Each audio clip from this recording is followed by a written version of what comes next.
안녕하세요. 모두의 성경 소아시아 일곱 교회 시리즈 두 번째 시간. 오늘은 에베소 교회에 대해서 함께 공부하고 배워보도록 하겠습니다. 우리가 잘 알고 있듯이 이미 에베소 교회는 첫사랑을 잃어버렸던 교회로 주님께 책망받았던 교회로 이미 잘 알려져 있죠. 그래서 오늘 그러한 말씀들이 어떠한 배경 가운데서 나오게 되었는지 하나하나 살펴보면서 에베소 교회를 공부하는 시간을 가져보도록 하겠습니다.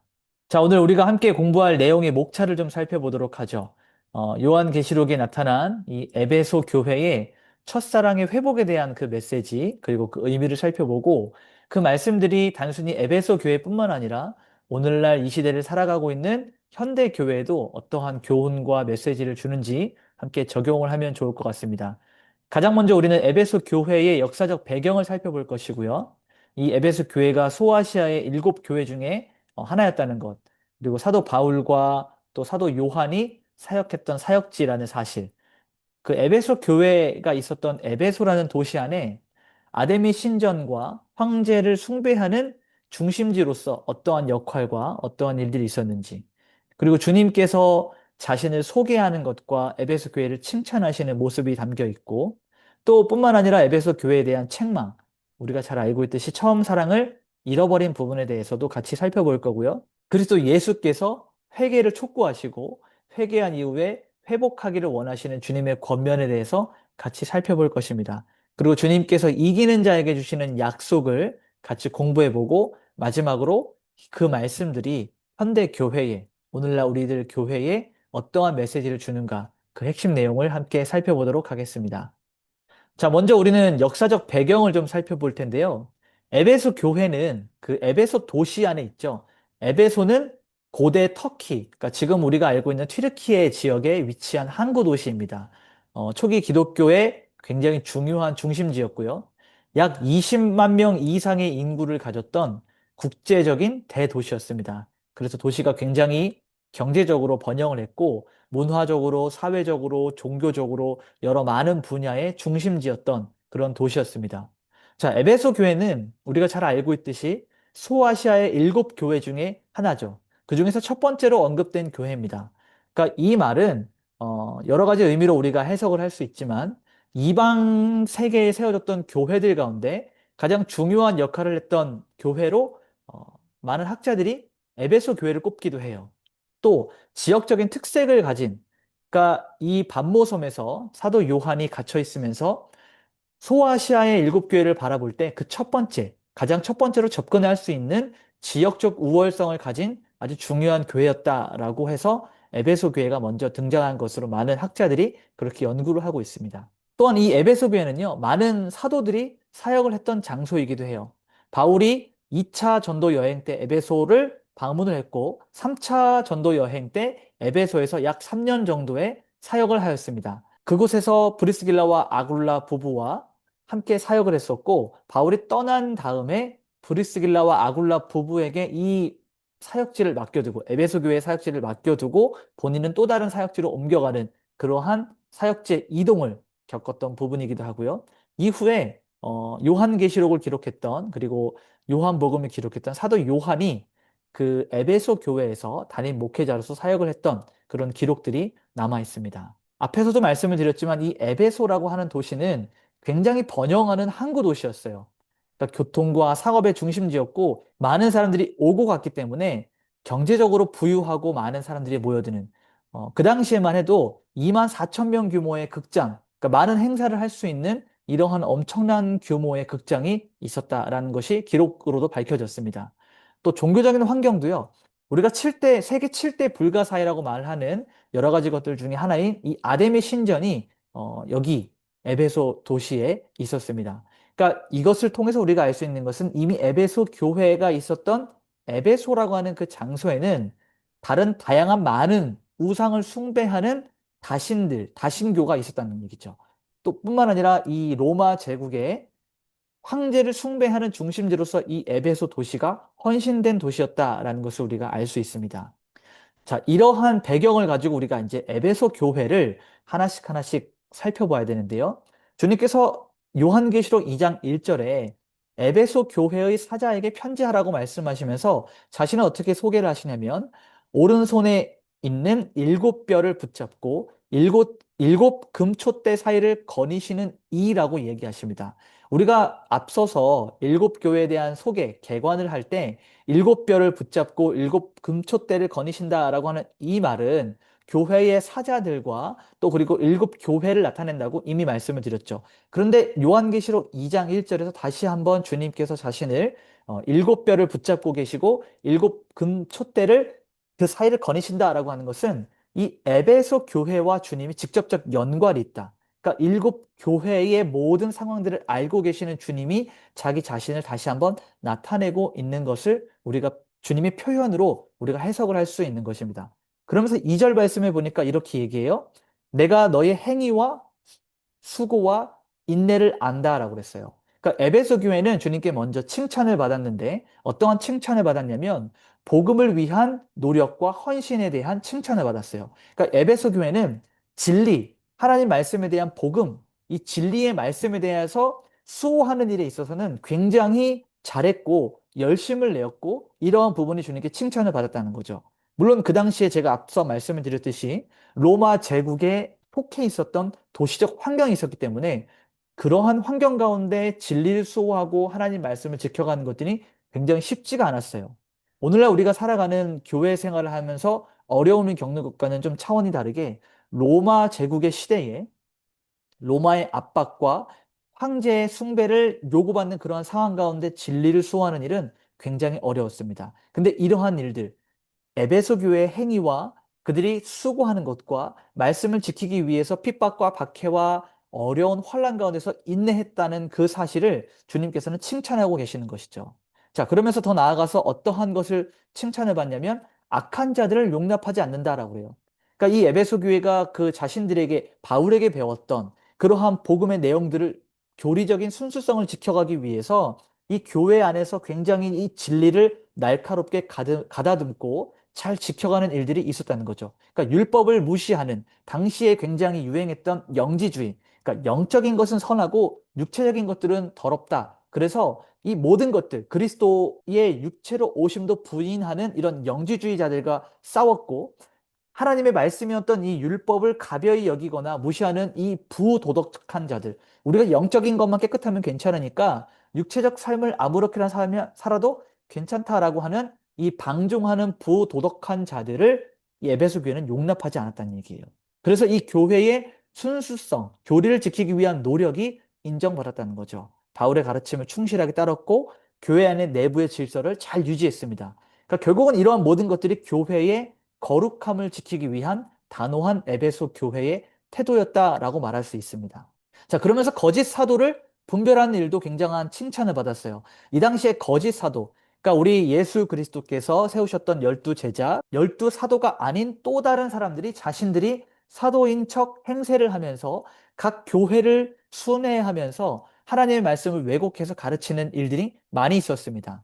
그러니까 이러한 사람들은 한 목회자가 한 교회 담당해서 오랫동안 사역을 할 수 없었던 이 연약한 부분들을 파고들어서 자신들이 마치 하나님의 말씀을 직접 다루는 것처럼 이렇게 좋은 말들로 사람들을 북돋고 격려하고 위로하는 세상적인 이야기들로 자신들의 생계를 유지하였고 하나님의 말씀에서 벗어난 이런 세상적 가르침들을 교회 안에 가르치는 일들이 만연했다는 것이죠. 그래서 이것들을 성경은 거짓 사도다. 하나님의 말씀을 왜곡하고 예수 그리스도께서 육체로 오심을 부인하는 이 영지주의적 사상을 가지고 있는 자들을 잘 분별해서 옳지 못한 진리를 가르치는 자들, 그러니까 진리가 아닌 것들을 가르치는 자들을 거짓 사도로 치부했던 일들이 에베소 교회 안에 확실하게 있었다는 것입니다.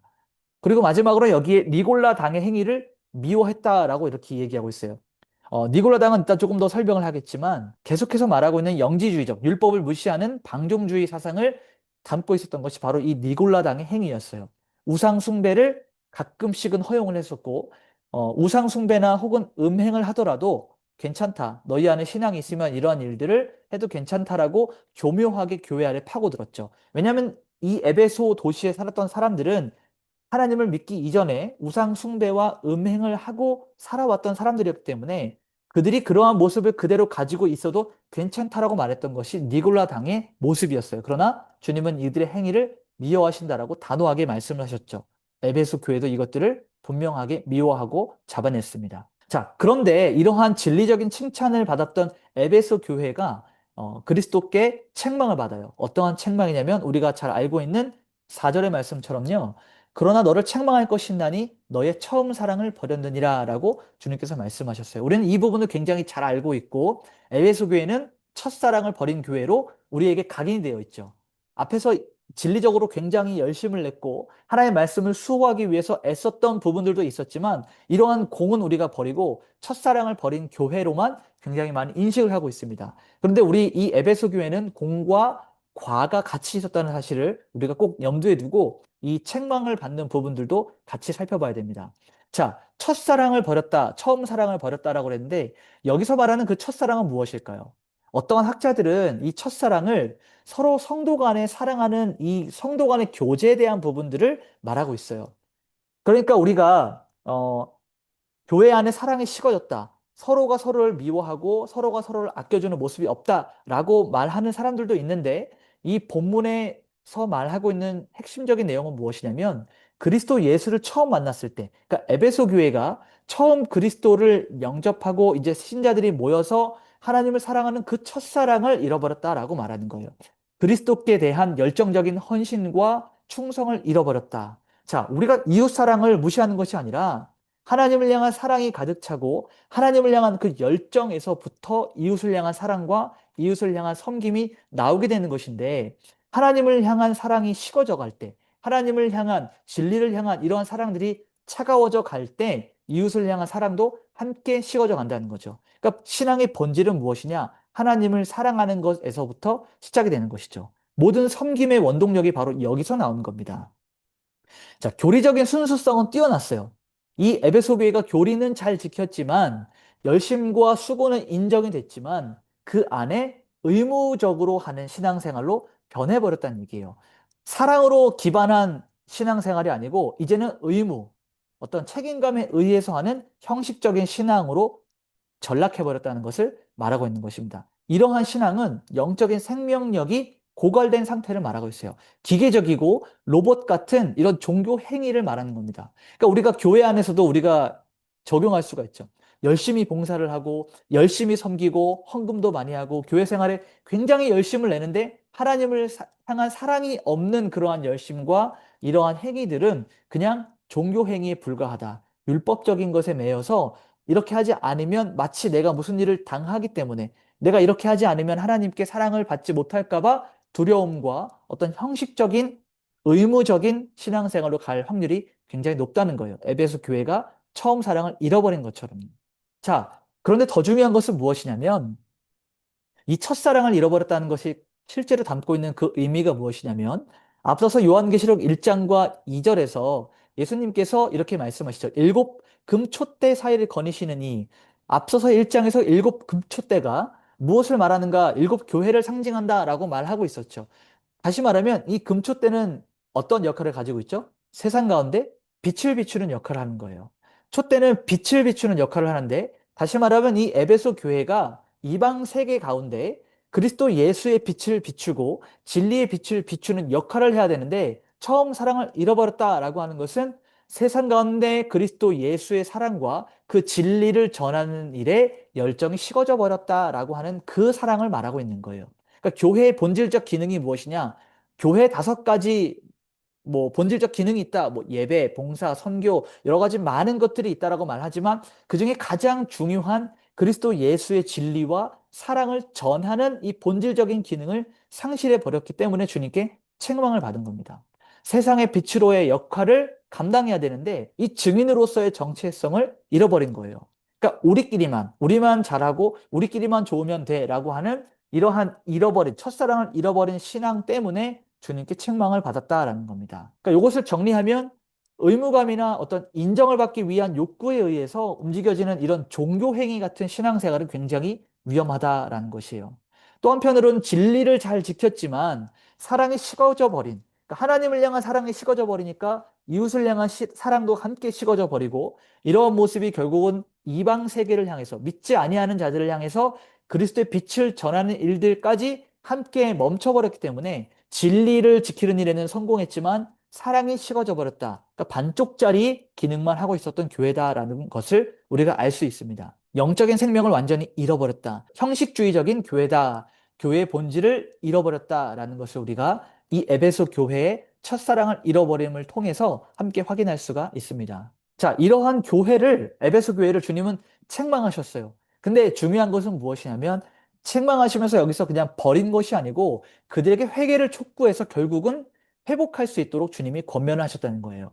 자, 그러면 그러한 에베소 교회를 향해서 주님이 어떻게 회개와 회복을 촉구하셨는가? 어떠한 권면을 주셨는가? 자, 첫 번째는 어디서 떨어졌는지를 생각하라라고 했어요. 그러니까 너희들이 영적 침체에 빠졌는데 어디서부터 이러한 일들이 왔는지를 한번 돌아봐라라고 하는 거죠.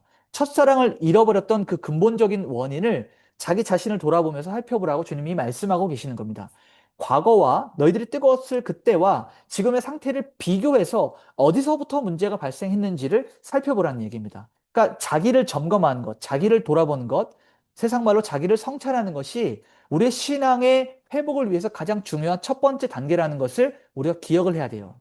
자, 그러면서 뭐라고 얘기합니까? 회개해라. 그러니까 내가 어디서부터 문제가 생겼는지를 찾아보고 이것을 발견했으면 두 번째 단계는 회개하라는 거예요. 자, 이 회개는 단순한 후회를 넘어서는 근본적인 변화를 말하는 것입니다. 우리가, 내가 이것이 잘못됐다. 이렇게 하면 안 되는데 하는 것은 후회예요. 근데 주님이 우리에게 후회해라 라고 말씀하신 것이 아니고 회개해라 라고 말씀하신 것은 이 후회에서, 내가 잘못했네. 안타깝다. 에서 멈추는 것이 아니고 한 발 더 나아가서 이전의 삶과 전혀 다른 모습으로 돌이키는 것을 말하는 것입니다. 그러니까 죄를 지었다면 이 죄에서 돌이켜서 결정적으로 하나님께로 나아가는 방향이 바뀌어서 하나님을 향해 걸어가는 이런 결단을 요구하는 겁니다. 한 번에, 단번에 돌이키는 거예요. 구체적인 행동의 변화를 동반해야 됩니다. 그러니까 우리가 회개한다라고 할 때는 어떤 기도로, 말로만 하는 것이 아니라 우리 입술로만, 우리 마음으로만 느끼는 것이 아니고 구체적인 행동이 변화가 동반되어야 되는 거예요. 지속적으로 계속 일어나는 것이 아니고 즉각적인 결단이 필요한 겁니다. 이것이 바로 영적 회복의 필수 과정이에요. 앞서서 첫사랑이 식어져 버린 것은 하나님과의 관계가 끊어졌다. 하나님과의 관계가 식어져 버렸다라고 우리가 표현할 수 있다면 우리가 어디서 떨어졌는지를 생각해서 회개하는 일은 하나님과의 끊어진 관계를 회복하는 그런 시작이 될 수가 있는 것입니다. 자, 회복하는 세 번째, 첫 번째 단계는 어디서 떨어졌는지를 생각하는 것, 자기를 돌아보는 것이고, 두 번째는 회개해서 돌이키는 것이고, 세 번째, 주님이 주셨던 이 회복을 위한 세 번째 권면은 처음 행위를 가지라예요. 자, 첫사랑에서 비롯된 이 열정적인 순종과 섬김의 행위를 회복하라. 찰스 스펄전 목사님은 이 부분을 좀 많이 강조했어요. 처음 행위를 가져라.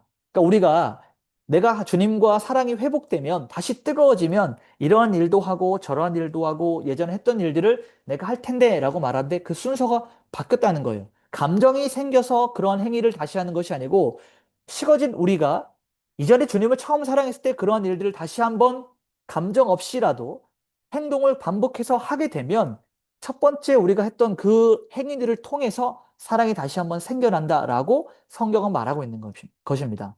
그러니까 그리스도를 향한 사랑의 실천적인 표현을 말하는 거예요. 말만 하는 것이 아니고 감정으로만 느끼는 것이 아니고 지정의의 회복, 생각하고 느끼고 행동하는 것이 회복되어서 우리의 사랑이 완전한 회복을 말하는 겁니다. 그러니까 증인으로서 이 에베소 교회의 상황으로 적용한다면 어떤 것을 볼 수 있겠어요? 이방 세계를 향해서 세상의 빛과 소금이 되고 그리스도의 진리를 전하는 그 일을 다시 한번 전할 때 그들이 일곱 금초대에 하나님께서 부르셨던 그 목적 그대로 이 기능들을, 교회의 본질적인 기능을 회복할 수가 있고 하나님과의 관계도 다시 한번 친밀하게 회복이 될 수 있다는 것이죠. 자, 근데 중요한 것은 뭐냐? 이러한 세 가지의 권면을 통해서 자기 자신을 돌아보고 회개하고 처음 행위를 가졌던 이 첫사랑을 회복하는 이러한 일들을 권면하셨는데 그들이 이렇게 하지 않았을 경우에 어떻게 되느냐? 회개하고 회복하지 않으면 그 촛대를 옮기시겠다는 얘기예요.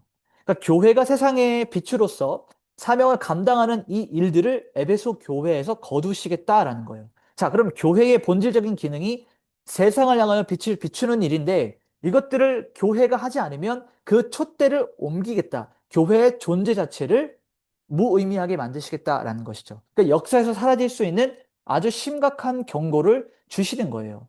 자, 성령의 힘을 상징했던 이 촛대의 이동은 영적인 권위와 이런 모든 것들을 상실한다라고 말하는 것입니다. 자, 주님께서 이들이 잘못했을 때 한 번에 끊어내는 것이 아니고 회개할 수 있도록, 회개해서 회복할 수 있도록 여러 번 기회를 주세요. 그런데도 불구하고 교회가 또는 우리 성도가 회개하지 않고 주님의 말씀에 반응하지 않을 때 주님께서는 단호하게 그 촛대를 옮기신다라고 말씀을 하고 계십니다. 6절의 니골라당에 대한 부분들은 앞에서 이야기했듯이 이 니골이라고 하는 것은 전염시키다라는 의미를 가지고 있어요. 그리고 라라고 하는 것은 이 라오스라고 해서 백성을 의미합니다. 그래서 니골라라고 하는 이 말의 의미는 백성을 전염시키다라는 거예요. 나중에 이 말씀이 7교회를 소개할 때 또 다른 교회에서 등장하게 되는데 그때는 발람이라고 하는 단어와 같이 나오게 돼요. 우리가 이 모세 오경에서 이스라엘 백성들이 출애굽할 때 발람에 대한 이 유혹을 받는 부분들이 등장하죠. 발람은 히브리어고 니골라는 헬라어인데 발람이라고 하는 이 히브리어의 말도 마찬가지예요. 발람이 백성을 전염시키다라는 의미입니다. 니골라라는 말과 발람이라는 말이 동의어예요.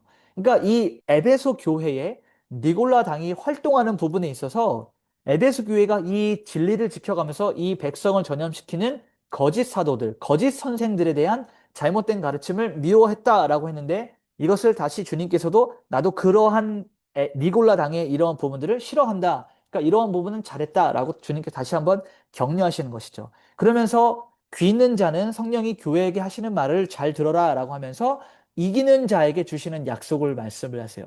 자, 이기는 자가 여기서 무엇이냐? 사단의 공격과 세상의 유혹 속에서 끝까지 신앙을 지켜가는 성도들을 가리켜서 이기는 자라고 표현을 하고 있는 거예요.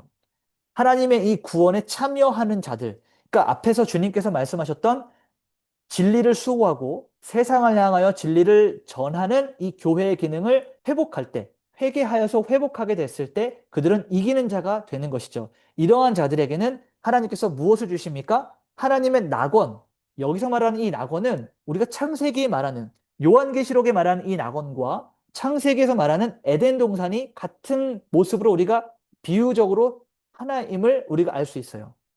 그러니까 요한계시록에 말하는 새 에덴 동산, 새 예루살렘, 주님께서 다시 오셔서 우리가 거하게 될 장소, 하나님의 낙원으로 표현이 되는데 앞서서 있는 창세기의 말씀들을 떠올리게 되는 것이죠. 창세기 아담과 하와가 타락하기 이전에 하나님과 함께 친밀한 교제를 나누고 이미 그들의 존재 자체만으로 충분함을 누렸던 그 모습을 다시 회복시켜 주시는 것을 말하는 것이 하나님의 낙원이에요. 근데 여기서 잘 보니까 낙원에 있는 무엇을요? 생명나무의 열매를 먹게 한대요. 자, 아담과 하와는 타락함으로써 생명나무의 열매를 먹을 수 없게 되었어요. 하나님께서 화염검으로 이 생명나무의 주변에 불검이 돌아서 이 나무를 지켰죠. 왜요? 타락한 아담과 하와가 이 나무의 열매를 먹을 수 없도록 죄인이 영생할 수 없도록 하나님께서 이것을 막으셨어요. 그런데 이 요한계시록 2장 7절에 뭐라고 돼 있어요? 이기는 자에게는 하나님의 낙원에 있는 새 에덴에 있는 생명나무의 열매를 먹게 하신다라고 했어요. 이전에는 타락한 자들은 먹을 수 없었던 영원한 생명을 하나님께서 이기는 자들에게 주심으로 인해서 영원한 생명을 가질 수 있도록 허락하시는 그러한 큰 축복을 이기는 자들에게 하나님의 구원에 참여하는 자들에게 더 앞으로 가면 잘못을 했을 때 회개하고 회복을 한 자들에게 주신다라고 약속을 하시는 겁니다. 자, 그래서 이 말씀들을 단순히 그냥 7교회에 있는 한 교회, 에베소 교회에 대한 이야기로 그냥 우리가 치부할 것이 아니고 오늘날 이 시대를 살아가고 있는 현대교회, 오늘에 있는 교회에도 주는 동일한 메시지다라고 생각을 하고 이 말씀을 좀 기억을 하면 좋을 것 같습니다. 그래서 우리는 진리와 사랑을 균형을 맞춰서 잘 유지해야 돼요. 하나님의 말씀을 지키는 것만이 전부가 아니고 우리가 하나님을 향한 사랑으로 인해서 이웃과 이웃이 서로 사랑하게 되는 데까지 진리와 사랑의 균형을 맞춰야 되고 우리가 늘 하나님을 믿어서 끝나는 것이 아니고 늘 무너지고 깨어지고 실수하고 잘못되는 과정들이 우리 안에 있기 때문에 항상 우리가 어디서 떨어졌는지를 생각하고 영적 침체가 되었을 때는 우리가 죄로부터 돌이켜서 회개하는 모습을 가져야 되고 우리가 처음 주님을 만났을 때 그 뜨거웠던 마음들을 기억을 하면서 첫 회개를 가져서 항상 첫사랑을 회복하는 모습들이 우리에게 필요하다. 이것들이 지속적인 영적인 점검이고 주님이 우리의 모든 상황과 교회의 모든 상황을 알고 계시기 때문에 우리가 주님께로 나아가서 계속해서 스스로를 점검하고 우리의 신앙을 체크해야 될 필요가 있다라는 것을 이 말씀을 통해서 자꾸 점검하고 적용해야 된다라는 것이죠. 그리고 마지막으로 이단들. 지금 오늘날 우리가 살아가고 있는 이 시대에도 이단들이 굉장히 많이 있고 잘못된 가르침이 있는데 하나님의 말씀을 중심으로 잘 기준 삼아서 도리적인 수호를 하고 이 교회와 우리의 신앙을 거룩하게 잘 지켜가면서 하나님 오시는 그날까지, 주님 다시 오시는 그날까지 진리와 사랑을 잘 지켜가는 것이 이 에베소 교회에 주셨던 하나님의 말씀을 통해서 오늘날 우리가 적용할 수 있는 부분이다라는 것을 기억하시면서 오늘도 우리가 하나님의 자녀로, 하나님의 거룩한 교회로 하루하루 승리하는 삶을 살아갈 수 있기를 소망합니다. 감사합니다.